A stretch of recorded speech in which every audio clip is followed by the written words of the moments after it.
oyo akoki koprotéger bato akei koboma bato, donc abomi population oyo ezali non armée.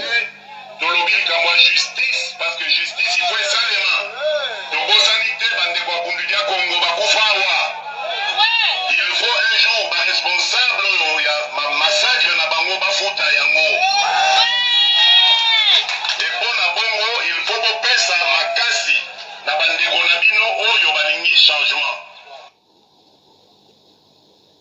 Alors parlement ya sérieux na Vital Kamerhe ejejaki ke bakofuta mfumu mwana nsemi bakofuta mfumu mwana nsemi na badepte oyo bakufaki na bandako oyo babebisaka na Luozi na montant ya 10 millions mpona bamort d'homme ya badepte ya mfumu mwana nsemi, dédommagement na bango, et puis ye moko mfumu mwana nsemi na psychologiquement na makambo oyo esalamaki kuna esalaki ye pasi, balobaki ye pe azo mérité bafuta ye 3 millions. Ce qui fait que na temps wana ezalaki totalité ya montant c'était 13 millions. Oyo parlement earretaki. Tokei makambo ya 13 millions na nefutami te, mais lokola torevandikaka toujours même problème oyo ya injustice ya Congo central, mais la RDC ce n'est pas seulement Congo central. Na RDC biso toza particulièrement bato ya Congo central, mais likambo oyo bandeko na biso bakatange en particulièrement Musée na traité oyo asalaka na AFDEL ya komemela biso troupe ya bapaya koya kolongolela biso Mobutu, yango oyo biso ti lelo toza nango na moto tolobelaka. Bandeko mbote na bino nso boutolanda leta oyo akoki koprotéger bato akei koboma bato, donc abomi population oyo ezali non armée. tolobi likambo ya justice parce que justice ifo esalema tobosani te bandeko ya bundu ya Congo bakufa awa. Il faut un jour baresponsable oyo ya massacre na bango bafuta yango. Epo na bongo il faut bopesa makasi na bandeko na bino oyo balingi changement. Bandeko, alors je crois que ngai nakendeke na lokuta te, tozongisaka toujours oyo bimaki na monoko na yo moko. Monsieur Félix a reconnu que il y a eu des massacres dans le Bas-Congo et que les gens de Bundu Congo ont été persécutés. Peuple désarmé, bango bakendaki na Bas-Congo, babomi batu oyo bango babomaki bazalaki kaka bato ya Bundu Congo te, le Bas-Congo babomaki Bas-Congo. Alors selon déclaration ya Kamerhe onalandaka alobaka bien, après massacre wana il fallait bakanga mwanda nsemi basala ye oyo bango bako kosala ye. Mais ye lokola azalaki président ya assemblée alobaki te toko kanga ye ndenge wana te, foto yoka ye. Yango wana bandeko bomonaka ne mwanda nsemi alikaka na parlement abandaki ko se justifier. Mais puisque ba politiciens congolais baza neti soki ndenge nini ba soutenir ka été kaka kama ba député à Bangala na nostalgie na bango bazaki na ona ya Mobutu ndenge ba comment ko traiter bango yango to monaki 2 ou 3 députés à Bangala ba mikaki ko soutenir ne Mondatsemi mais en vain a gagné qui gain de cause te. Alors bandeko tango biso tozo ko loba totie mai na monoko te. Aucun individu jusqu'à ce jour n'a été indemnisé. C'est-à-dire, je parle des individus de Burundi Congo. Ni leur leader, ni Bangomoko. Moutoza indemnisé à sa tête. Alors, oyo nga na loba imkolona pona 13 millions. Boyoki ono monoko ngate. To moni ndeko o azolo bango nga na yebiete. Peut-être quoi le baquet, nga na fonda kiango, mais nga na yebiete. Alors, to tchelibino extrait. Ya Yemoko Félix Tshilombo, soi-disant, lorsqu'il était encore dans l'opposition, pour Azobavoa, pour Batubayo Kaye, il a reconnu en substance que les gens de Bondulia Congo ont été tués. Il y a eu des massacres. Il a reconnu ça devant les gens. Alors, sikoyo, soki ne Mondatsemi abandi ko senga ba droit na ye ezala payé. Mabe ne Mondatsemi asali eza wapi. Alors, tango ba desidaka yango. Aujourd'hui, ça fait plus de 10 ans. Plus de 10 ans. Oyo, ba pesaka y raison. Tilelo et le côté. Bemba pour lui calmer, a outi prison après 10 ans. Ba fouti mbongo nyon soit que sénateur. Mouyambo a outi kobimakuna, ba fouti mbongo na ye. Moussou ba fouta kiye. Etienne Sekedi azala jamais premier ministre il y a une année. Mais on a versé les mbongo na ye en tant que premier ministre il y a RDC. On a zolo balingi bosala baquette bosala enquête ki bon mona ke on a repessé mbongo. Alors bande ko ngai. Na tshela ki bino extrême ko ya ne Mondatsemi. Bande ko ngai. Soki ne Mondatsemi azolo ba bo fongola matoyi boyo ko kanini azolo ba. Extrême wana na tshaki yango mais peut-être na tshela bino mikonyo so zamba sala. Pour mona ke ne Mondatsemi awelaka intérêt ya Bundu ya Congo te. Mais ne Mondatsemi awelaka intérêt ya Congo central. Injustice oyo toza ko vivre. De graves injustices. Mes chers frères et sœurs, chers patriotes, alobaki na bino na société moko na ba Congo. Société evandi pa na biso na Congo central. On a embauché 83 personnes. Donc 81 baswahili dekaka ba Congo. Et pourquoi on sait le dans la province de Nabiso? Quand la société a été, donc qu'est-ce une société à sucrerie? Aujourd'hui, au moment que je vous parle, tous les PDG dans le Congo central, baza baswahili. Ba PDG nyo soa baswahili. Alors, moi Mondatsemi ta ko vivre yango. Ah oui, mais non, comment tu oses la bouille? Alors, certains ba Congo, oyo bazaba ignorant et aveugle. Je précise, hein? Okozala contre ne Mondatsemi.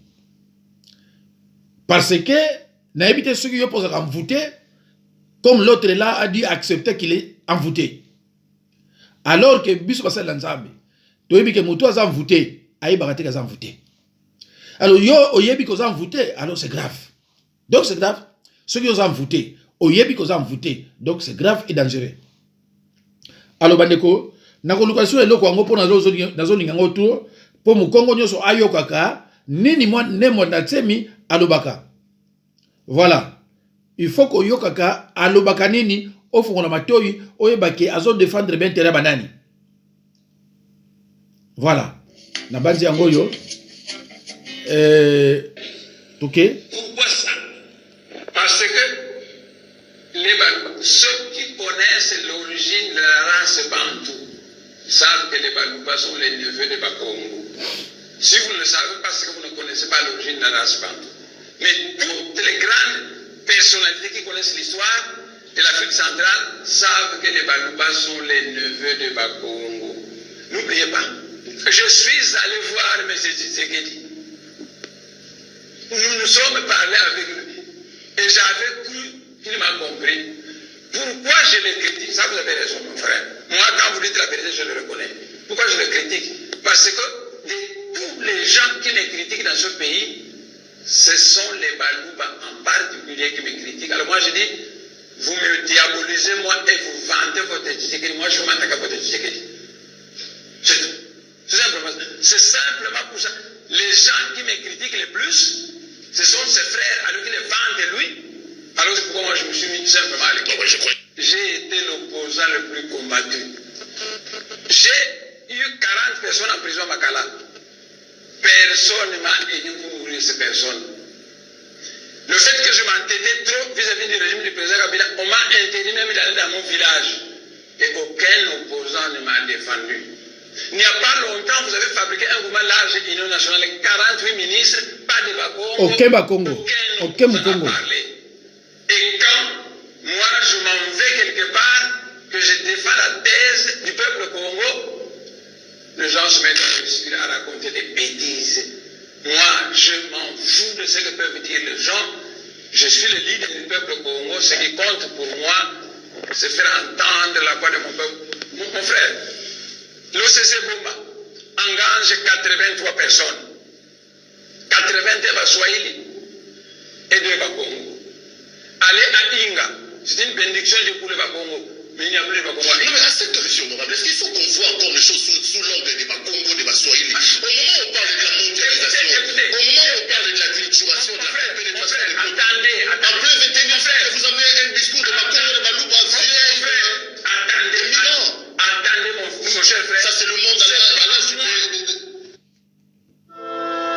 à l'âge Bandeko, et katani parce qu'il fallait nazwa papier moko awa na komeka ma biloko ah là là là là ils ont monté dans un papier moko na komeka ma biloko concernant ne mandatemi malheureusement nazo mona ngote alors les camotés tozonga ngo lisusu po tozaka presete voilà. Pourquoi ça? Parce que ceux qui connaissent l'origine de la race bantou. Ah, bandeko. Pona nini ezokima, pona nini ezokima. Pona nini ezokima likamote tozongi lango peut-être après. Allo bandeko nangai. Bino tozolanda ngai. Ne mwanda tsemi tango abimaka après incarcération il y a 24 mois. Naïb Sarabino, ce n'est pas les mêmes Mwandatsemi, ce n'est pas les mêmes né Mwandatsemi qu'on a connus. Nabanzi Tangozo Kaye Sikoyo, c'était le vrai né Mwandatsemi. Et Tango Bazoa Kaye, Babebi Sakaye. C'est pour ça que Balobi Toke Naena, c'est le pépé. Babebi Sakaye. Bon, yé en tant que Mutuna Molimo, azana ba réserve ko bamaka mususu bandeko. Ceux qui combattent le plus les Bakongo, ce sont les Baluba. Alors que Baluba batu oba aider bango na RDC ils ba Congo. Même à l'extérieur de la RDC ba mama bazo kanga oba bokola bango awa na ba Congo. Mibali pe bazo kanga. Soki Muluba, mais c'est pas bien. Soki Muluba, a na place à la thé. Soki Muluba, a un problème à Wanapoto ou bien à l'extérieur, il y a RDC. À Lukaka, et pas Mkongo, le monde a faufilé, ti akoya komona Mkongo, a bimisi elongia mawa. Ale bacheye. Na ibe belé, a passé belé, a balé na Kongo, na imi balé belé. Ndina zolo babozo kanga.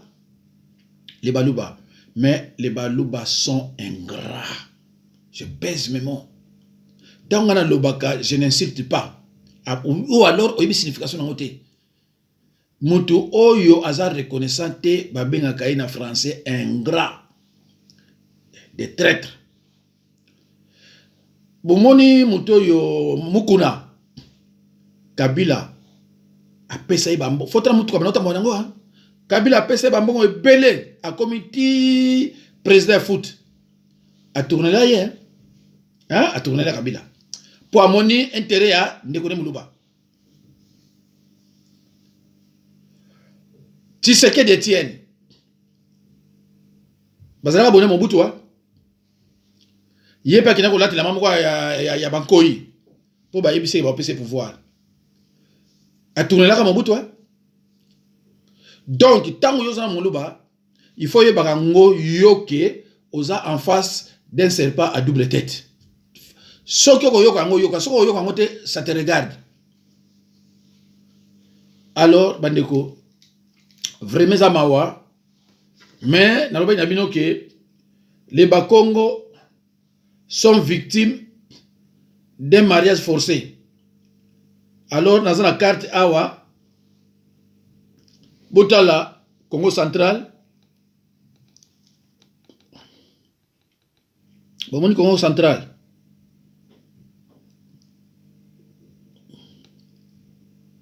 Botala bien, bomoni ba flèche pas iso kende. Bomoni ba flèche pas kei. Oyo tozo l'examiner mariage forcé. On a le baï que les Bakongo sont victimes d'un mariage forcé par les Blancs, plus précisément les Belges. Et par amour, nous avons voulu transformer ce mariage en mariage d'amour. Mais cela a été impossible parce que nous n'avons pas la même mentalité. Ndekonangai, ba politicien nyonso na ba parti politique na bango. Basala ba réunion, les politiciens et leurs partis politiques font les réunions pour défendre les intérêts de leurs provinces respectives au détriment de l'intérêt général. Souvenez-vous à l'époque de Mobutu, Aliba, est-ce que vous avez dit Aliba? Bandeko, Narobi Nabino bien que tous les politiciens et leurs partis politiques font des réunions pour défendre les intérêts de leurs provinces respectives au détriment de l'intérêt général. Par exemple,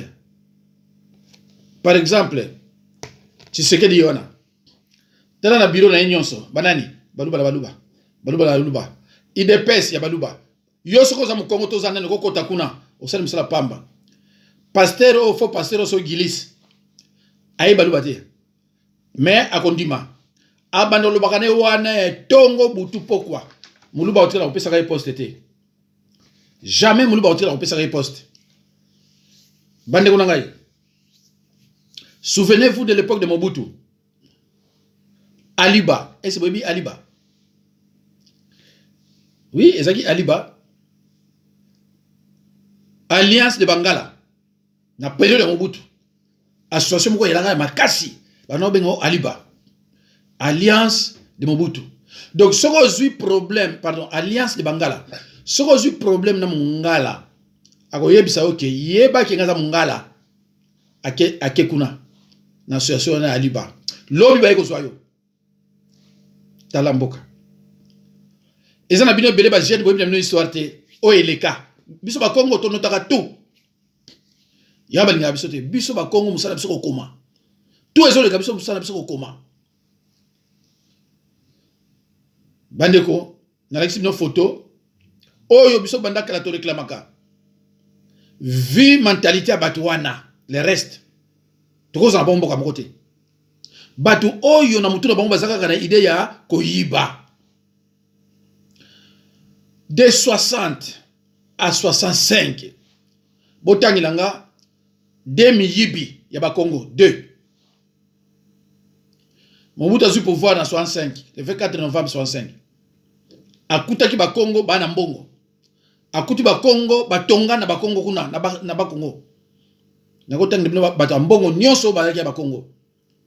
Mobutu aye abandi ko boma parce que awe loko elaki te abandi ko boma après na suka ay ko yebisa bino tatabo moko akutaki biso ba Congo tozalaki déjà tatabo moko aye ko boma to ye na tango ya tato nani Mose tango tata wana ye tous les bakatange bazaki na Ngola baye na Kinshasa o bazaki na katanga kuna baye na Kinshasa pona nini po mutu na bango azu pouvoir mais biso ba Congo de 60 à 65 ezaki ndengo na te. Alors mais comment biso cause l'ensemble na bato aboye to ko développer te banda le 24 novembre 65 pays bande banda okota ikita kaka pays et baby makasi na 66 na 67 babimisi nzembo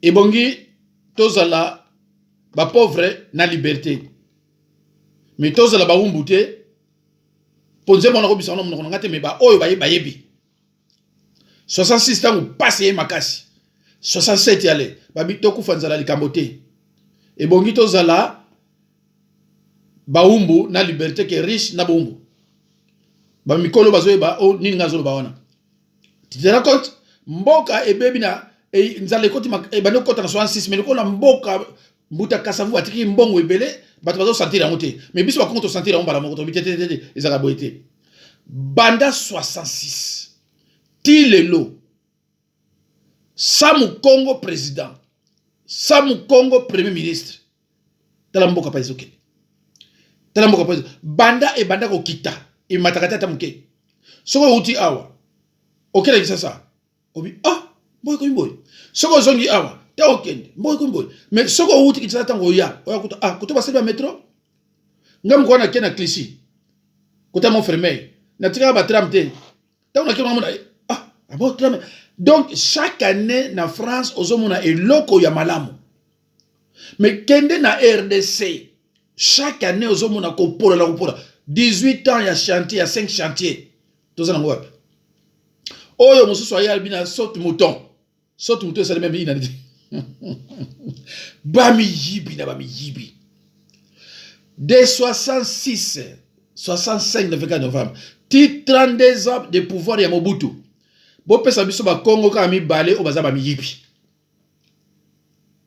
parce que ngaso ko lobina pesa na professeur na bino na ko ko te pa na comment sur place ça ko loba bo tangi na biso ka de ba Congo ya ba mi yibi bo mona bazate toye na période ya Mose Laurent Désiré Kabila bo tangi na biso de ba Congo ya mi yibi basate toye na oyo Kanambe botangi la biso de ba Congo miyibi toye siko na tango ya Tilombo tozoka bazo kanga bangona o kingani moyibi o yingani moyibi o ya sali boy botangi la biso de ba Congo ya miyibi de kaka de yango na lobike biso to tambola ka tête haute pour vous faire croire que ceux qui biso tozo ki indépendance ya Congo central le kola ba miyibi bazate nde toza développer ndeto kuma musika ndi tuza développer nde bino boyaka osenga zile na mboka na biso c'est vrai hein? Nde boyaka osenga zile na mboka na biso parce que biso bralima masanga to kanga meme ngo tuza ngombe te ya no moni batindaka Lumumba aya kosala propagande ya publicité ya masanga polar ba Congo ba no mona otina te tuza ngombe te biso ina biso ya indépendance bandeko je crois bozona ndanga bien biso ba Congo tozala uni nzila yi mose ningo loba unité de peuple Congo suka na yango soki bino bokolinga biso to banokoma na ONU. Loi moko eza na ONU. Ce qui province d'Abino, ezalaka victime, y a ba graves injustices. Beaucoup demander des padas. Donc ça n'a rien à voir tout bon de la rabango tout expliquer rabango té. Biso moko to koma. Kokoma na ti ba serbe, ba moko beleza et ça la ndengwana. Ti boko yo ki boum ba déclarer Congo central indépendance. Parce que biso to ko lo bakana bango té, bango ba yebi que sont des fainéants, des voleurs. Yango no ki na bango, les pays ne seraient pas balkanisés. Mobutu ayebaki. Oh, les pays ne seraient pas divisés. Pourquoi? Parce que bango bazaba mi yibi et que biso tout ça ba mi yibité. Vérité ça pas si pour na yoka, mais pour na biso ba Congo to ngami vérité. Bolingi to continuer ko vivre na buzoba. Biso ça ba Congo. Biso ça ba Congo, to continuer ko vivre na buzoba té. To continuer ko vivre na ki moyibité. To jamais ko continuer ko vivre sans amour du prochain. Ah non. Ah non. C'est pour cela biso to kine tina suka. Yo osala content té tant que mu Congo té. Et nous ne sommes pas biso to kine tina suka. Toko demander indépendance à Congo central. So ki oza na Congo central, yoza mu Congo te, okozala na titre de séjour. Pe okoyeba ki oza pa na yote. Toza clair, hein? Okozala na titre de séjour, pe okoyeba ki pa yoza leza ya yote. Namboka leti oya biso. Niveau Chilombo za nangwa que nous la président de la République. Ah mais non, comment biso ba Congo? Non, toza. Namboka leti oya biso. Kamere ya kosala ba fatira kosala wana. Ba ileze. Ah non. Pourquoi azoko sala parce que bifafala basé belé na kati ya pays wana ya wana ba sala oyo bango balingi. Mais bandeko naza sûr que ekosi là voilà. Nazo lukelo mususu lukola wa minute komi ko kende. Voilà nacha kamwa oyo totala tamuke. Bandeko na ngai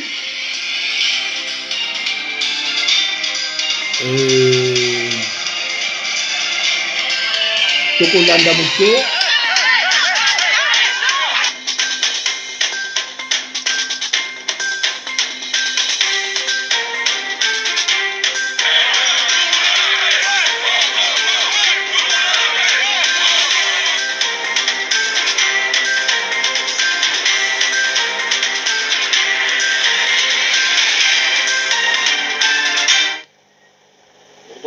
bonjour. Vous êtes sur CCDP Télévision, dirigé par votre humble serviteur Kombo Lulendo.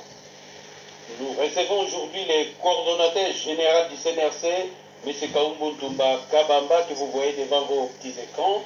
Nous les recevons à propos de tout ce qui s'est passé ces derniers temps en République démocratique du Congo, notamment l'arrestation de M. l'honorable Zachary Batiengila, dit Nemwandansemi, Dolia Congo ou Mafouemba Nkosi. Monsieur Paul Kaumbo Ntumba Kabamba, bonjour. Bonjour, Monsieur Congo Lulendo. Merci d'être encore de répondre présent à notre sollicitation, mais nous vous laissons l'antenne pour faire votre déclaration. C'est à vous. Merci. Le Conseil national de la résistance congolaise, mouvement fédérateur des forces populaires de la résistance congolaise, a suivi avec une attention soutenue les péripéties qui ont conduit à l'arrestation musclée le 24 avril dernier du leader de Bundu Dia Congo, Bundu Dia Mayala, honorable Nemwandansemi, ainsi que ses fidèles et les membres de sa famille. Cette arrestation, qui a été opérée dans un climat de violence rare, n'est pas sans rappeler un scénario digne de Far West. En ce sens, le Conseil national de la résistance congolaise s'insurge contre la propension des forces dites de l'ordre à recourir à des méthodes d'un autre âge pour prétendument exercer la mission de police auxiliaire de la justice, laquelle mission est assujettie au strict respect de la loi et de la procédure judiciaire. Mais dans une république bananière, dirigée par des bandits et des criminels de grand chemin, le respect dû à la personne humaine ne fait pas recette. Le Conseil national de la résistance dénonce l'usage disproportionné de la force qui demeure monnaie courante dans notre pays et les faits suivants. L'arrestation de Nemwanda Nsemi a occasionné la mort de 8 personnes parmi ses disciples, un véritable massacre commis par des forces dites de l'ordre qui ont fait feu sans sommation sur des personnes non armées. L'honorable Nemwanda Nsemi a été sauvagement agressé et s'en est sorti avec un crâne fracassé. Il a été humilié, dénudé devant le public et soumis à des colibés, de policiers indisciplinés se comportant en voyous. Comme leur leader, les fidèles adeptes de Bundu Dia Congo, ainsi que les membres de la famille, ont également fait l'objet de traitements humiliants, cruels et dégradants. La résidence de l'ancien député Nemwanda Nsemi a fait l'objet d'un pillage honteux, œuvre de ces mêmes supposés auxiliaires de justice. Et comble des ridicules, un pseudo-journaliste, en l'occurrence Eliezer Ntambwe Achille, a, micro en main, harcelé l'épouse de Nemwanda Nsemi et ses Makessa, les soumettant sans scrupule ni vergogne à des interrogatoires musclés, comme s'il était l'officier de police judiciaire à compétence générale. Pour le CNRC, ces faits d'une extrême gravité imputable à ceux qui ont la charge d'assurer la sécurité des biens et des hommes, tranche avec les slogans État de droit que Félix Tshilombo, président protocolaire,